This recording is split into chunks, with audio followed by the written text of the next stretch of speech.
Fuerzas de contacto con superficies. Como ya hemos estudiado anteriormente, las fuerzas se dividen en dos tipos: fuerzas de acción a distancia y fuerzas de contacto. Cuando un objeto se encuentra en contacto con una superficie, ésta ejerce una fuerza sobre el objeto. Esta fuerza que ejerce la superficie se la puede analizar o separar en dos componentes o dos partes: la normal y la fricción, las cuales analizaremos más en detalle.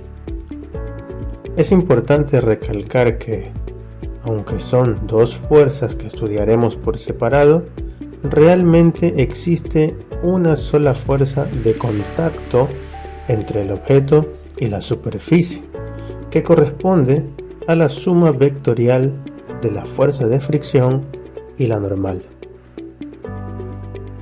Fuerza normal. La fuerza normal, como su nombre lo indica, es perpendicular a la superficie de apoyo, es decir, forma 90 grados entre sí, actuando siempre en la dirección hacia el cuerpo que analicemos.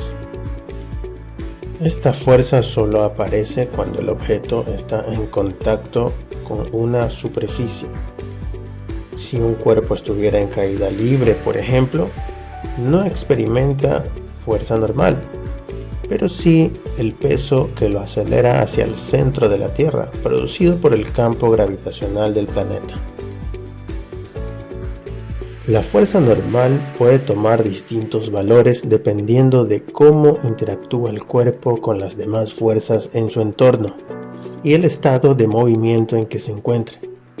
Por esto, no hay una ecuación establecida para calcularla, puesto que en cada caso puede cambiar. Fuerza de fricción. Además de la componente normal en la fuerza de contacto, si la superficie no es completamente lisa, también ejerce una fuerza que ya no es perpendicular sino paralela a la superficie de contacto. A esta fuerza se la llama fricción o rozamiento, y su dirección depende del movimiento relativo de las superficies que están en contacto o de la tendencia del movimiento del objeto. Existen dos tipos de fuerza de fricción: la estática y la cinética, o también llamada fricción dinámica. La estática actúa cuando el objeto no desliza respecto a la superficie de contacto, y la cinética actúa cuando el objeto sí desliza. El valor de la fricción no depende del tamaño del objeto o del área de contacto, más bien depende del tipo de material y de lo rugosas que sean las superficies. A cada material se le asocia un coeficiente de fricción con el que podremos cuantificar la fuerza de fricción estática máxima y la fricción cinética que pueden llegar a experimentar los objetos. En la siguiente tabla podemos apreciar distintos valores de coeficientes de fricción dependiendo del material con el que estemos trabajando.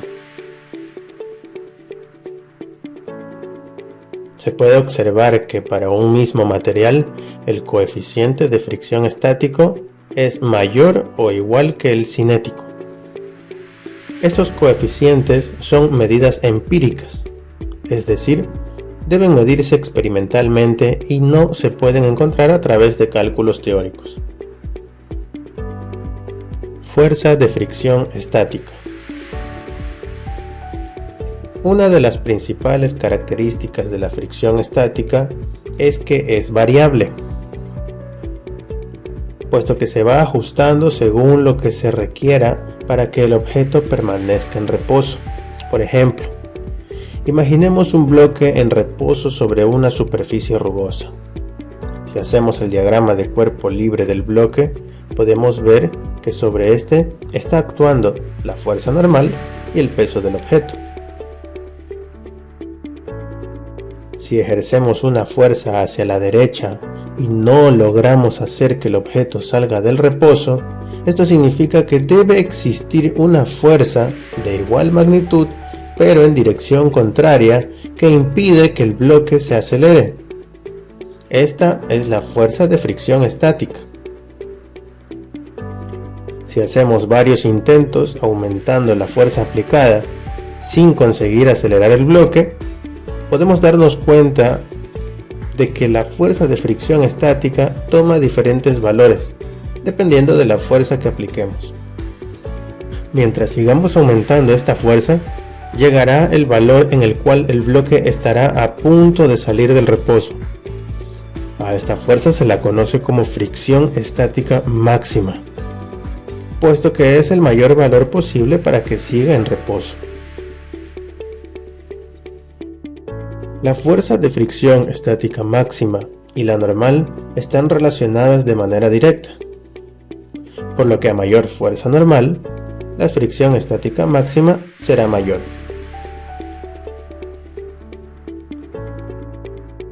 Fuerza de fricción cinética. Luego de superar la fuerza que necesitamos para lograr mover el bloque, este empieza a deslizar. Por ese motivo desaparece la fuerza de fricción estática y aparece la fuerza de fricción cinética, la cual depende de la normal y el coeficiente de fricción cinético.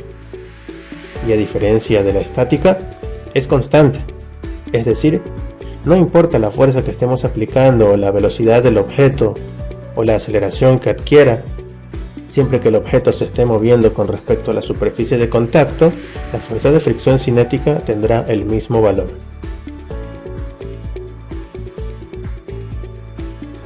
En la práctica no es posible encontrar una superficie perfectamente lisa.